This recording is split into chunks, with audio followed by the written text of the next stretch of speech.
ભુજ શહેરમાં આડેધડ થતા વાહન પાર્કિંગને કારણે ટ્રાફિકની સમસ્યામાં વધારો નોંધાઈ રહ્યો છે। તેવામાં આજરોજ અમારા કચકેરા ટીવી ન્યૂઝની ટીમ દ્વારા ભુજના છઠ્ઠીબારી રિંગ રોડ વિસ્તારની મુલાકાત લેવામાં આવી હતી અને આપ આ દ્રશ્ય પરથી જોઈ શકો છો કે અહીં અડધા રસ્તાની વચ્ચે વાહન પાર્ક કરવામાં આવ્યા છે અને વાહનોની અવરજવર માટે ફક્ત અડધો રસ્તો જ બચ્યો છે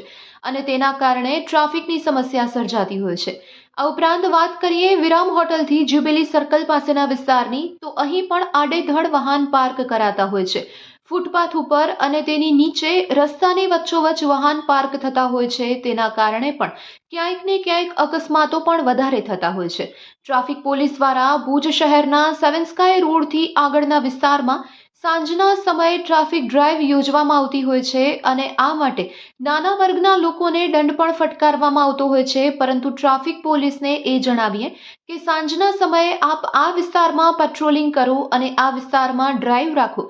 જેના કારણે જે આડેધડ વાહન પાર્ક થઈ રહ્યા છે તે અટકે અને આવા લોકોને ચોક્કસપણે દંડ ફટકારવો જોઈએ તેવી માંગ જાગૃત નાગરિકો દ્વારા કરવામાં આવી રહી છે। જે વિસ્તારમાં ખરેખર ટ્રાફિક જ નથી થતો તે વિસ્તારમાં નાના વર્ગના લોકોને હેરાન કરવામાં આવી રહ્યા છે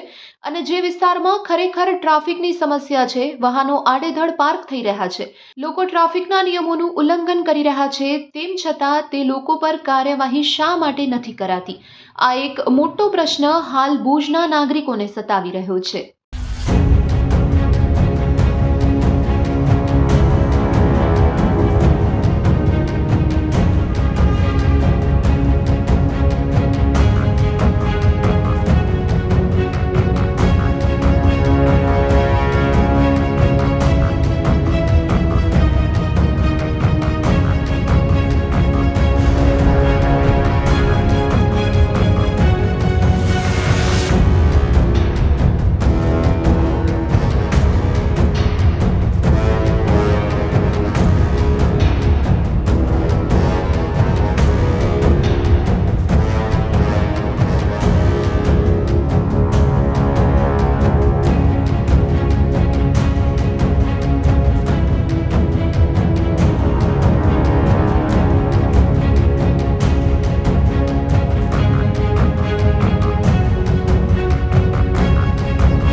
છઠ્ઠીબારી આવેલી, ખાસ કરીને છઠ્ઠીબારી વિસ્તારમાં બેફામ